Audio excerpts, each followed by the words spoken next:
ప్రభువును రక్షకుడైన యేసుక్రీస్తునందు నా యొక్క హృదయపూర్వక వందనాలు తెలియపరుస్తున్నాను. ప్రియులారా, క్రైస్తవుడు వాని అర్పణ గురించి మనం మాట్లాడుకుంటూ ఉన్నాం. ప్రభువైన యేసుక్రీస్తు ఏ సంగతినైతే మనకు మాదిరికరంగా చెప్పాడో దాన్ని జరిగించాలి. అలా జరిగించినప్పుడు ఖచ్చితంగా దేవునికి మనం ఇచ్చే అర్పణ లేక ఎలాంటి అర్పణ దేవునికి ఇవ్వాలనే సంగతి మనకు అర్థమవుతూ ఉంటుంది.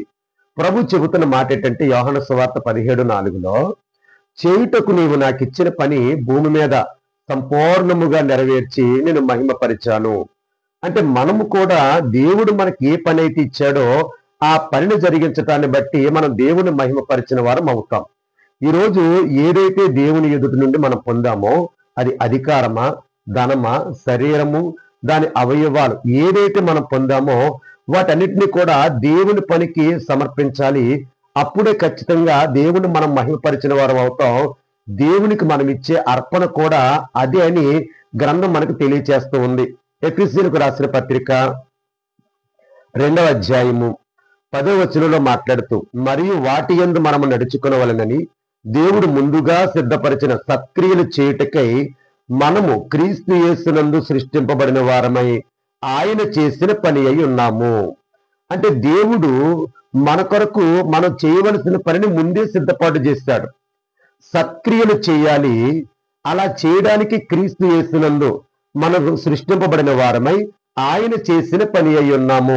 అంటే క్రీస్తు యేసునందు దేవుడు మనల్ని ఎందుకు ఉంచాడంటే సత్క్రియలు చేయడానికి. ఆ సత్క్రియలు ఏమిటంటే మన కొరకు ముందుగానే సిద్ధపరచబడి ఉన్నాయి. మీరు గమనించండి, క్రొత్త నిబంధన లేక ప్రభు బోధ అనేది ఎప్పుడు ప్రారంభమైందనంటే జగత్ పునాది వేయబడక మునిపే దేవుడు తన మహిమ నిమిత్తము దీన్ని నియమించాడు. వాస్తవానికి ఈ జ్ఞానం లేక క్రొత్త నిబంధనలో చెప్పబడుతున్న సంగతులు ఏవైతే ఉన్నాయో అవి నువ్వు కలిగి ఉండటం, ఆ పనిని నువ్వు జరిగించటం, దేవుని మహిమపరచటం లేక దేవునికి నువ్వు ఇచ్చే అర్పణగా ఉంటుంది. సత్క్రియ అంటే ఏమిటి అనే ఒక ప్రశ్న సహజంగా వస్తూ ఉంటుంది. ఇది సత్క్రియలు అని మనం చెప్పడానికి వల్లపడదు. కానీ సత్క్రియ అంటే ఏమిటంటే మీరు ఒక మాట గమనించండి. కయ్యేను దగ్గర దేవుడు మాట్లాడుతూ ఆదికాండం 4వ అధ్యాయంలో అంటాడు, నువ్వు సత్క్రియ చేసిన ఎడల తలెత్తుకొనవా. అంటే సత్క్రియ అంటే అప్పటి కాలానికి ఏమిటి? దేవునికి విశ్వాస సహితముగా అర్పణ అర్పించటం. నోవాహు కాలానికి వాడ నిర్మించటం, అబ్రహాం కాలానికి ఆయన చూపించి దేశానికి వెళ్ళటం, మోషే కాలానికి ధర్మశాస్త్ర విధులను గైకొనటం. అలాగే క్రొత్త నిబంధన కాలానికి ప్రభువు చెప్పిన పని ఏదైతే ఉందో దాన్ని జరిగించటమే సత్క్రియ. అంటే క్రొత్త నిబంధనలో దేవుడు మనకు సర్వలోకానికి వెళ్ళి సర్వ సృష్టికి సువార్త ప్రకటించమన్నాడు. అనేక మందికి ప్రభు యొక్క గుణాతిశయములను ప్రచురించమన్నాడు. అది చేయటమే సత్క్రియ. అదే